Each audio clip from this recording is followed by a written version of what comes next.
Our next speaker just drips with charisma. He is the king of cool. He is the tornado of touchdowns. And what was that other thing you wanted me to say, Del? Oh, he's the sultan of bling is the other thing that he wanted me to say. He's had an extremely distinguished rugby league career. He played 209 times for the Broncos. He played 17 times for Queensland. He played 21 times for Australia. And then he crossed over to the dark side, to the rugby union, and played numerous tests for the Wallabies, played in a World Cup final in 2003. And he's going to defend the sport that's kept him out for 2 years. Please welcome Wendell Sailor. Pete? No thoughts of a tie, Del? I know, I couldn't really afford one after the last 2 years, mate. All right, we're talking topical issues, of course, tomorrow, the big game, the Bledisloe Cup. Yep. Obviously, no Lottie Takiri there, and the Wallabies, how are they going to perform on New Zealand soil?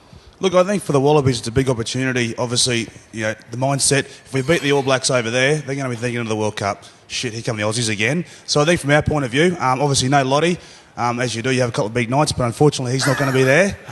We've all been there. But look, I think it's a good... It's all part of the rugby union culture. We see in the world, you know.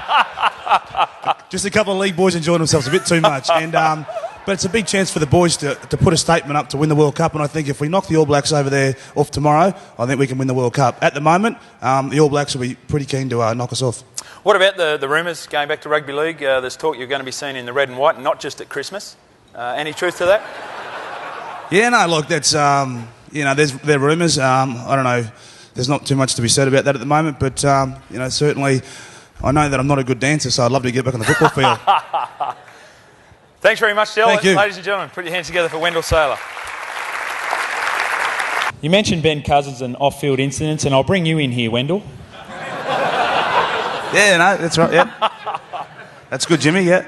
What about that? Do you think there's parity across the codes in terms of what's happened to those people who, A, are tested for drugs and then, B, test positive? Yeah, look, Jimmy, it's something that's I'm very passionate about, obviously, more so in the last 16 or 18 months. You know, look, to be honest, I'm spending a bit of time on the sidelines, as everyone knows, and if you don't know it, you've been hiding under a rock. But when I see someone like Ben Cousins and what he's been through, look, at the start I was just going, you know, if he's got a problem, you feel for the guy. Like, mine was out of stupidity. Obviously, as I said before, I partied, obviously got in the way of my profession, and for that very reason, I got 2 years. But it comes back to being accountable, and I think what we do is, I think, role models, and even some days when players go, I don't want to be a role model, well, that's too bad. When you sign a contract, you have to be a role model, and it comes with the territory. So for Ben Cousins, I've got no problems with him coming back on the field.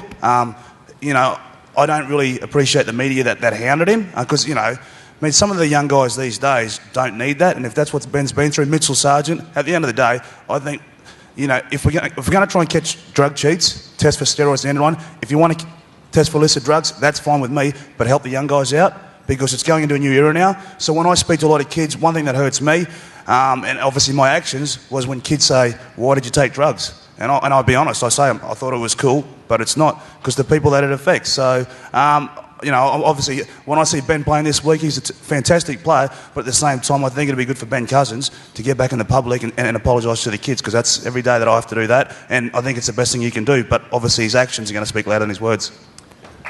Well said.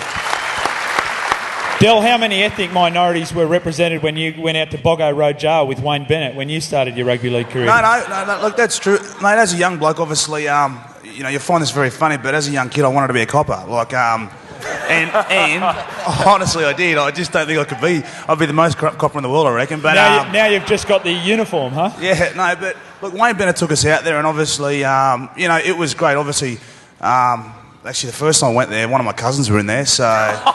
No, I'm serious, that's not a joke. And, yeah, he walked up. But, look, you know, I think it's obviously important that the football teams and that we go out there and stuff, because, you know, they obviously look up to you and stuff, and even the juveniles. But, you know, with the Bronx, they've got such an impact in Brisbane, and being from the North Queensland town of Serena, you know, as a young kid, all you want to do is play rugby league. So for me, with Wayne Bennett, he was very good for me, but also we had a lot of Indigenous people there. We had, you know, obviously Steve Renoff, who he's a bit like Dave Peachey. Like, mate, I don't think you've ever seen the guys in trouble off the field. They're great rapport with the young guys, and professionally whenever they've played for their country or their states. So for me, it was great being around those guys.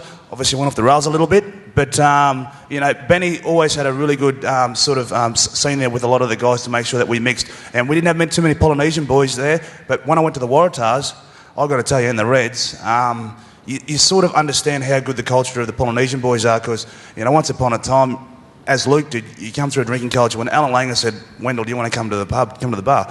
Mate, whatever else said, Wendell did. So, you know, I'd go with him. And he was like the most down-to-earth bloke. But I remember guys like Stevie Kefu, Toto Kefu, after like a test match or a Super 12 match, we'd go back to the room, have a few beers in the room, and they'd just start playing the guitars and singing. And all I kept thinking was, oh, imagine if I could sing. And these guys, that's their culture. Not to woo the ladies either, but don't worry. But you tried dancing. I did. Try singing. Let's not talk about that, okay? So, yeah. So, obviously, the impact, that even from the New South Wales point of view, and I think as the Rabbitohs have, there's a Polynesian, like liaison officer at the Waratahs who's pretty good, because a lot of the Polynesian boys sometimes find it a bit hard. They get homesick. They want to go back to New Zealand. And on a sad note, young Joe Clark, I think he's a good young rugby league player, and Darren Lockyer spoke highly of him. He hung himself 2 weeks ago. So, and for that, there's an importance to make sure that we know, where they're coming from, where they come from, and understand their culture, whether they're Aboriginal, whether they're Islander, because it's very important to the guys. Yeah. Wow.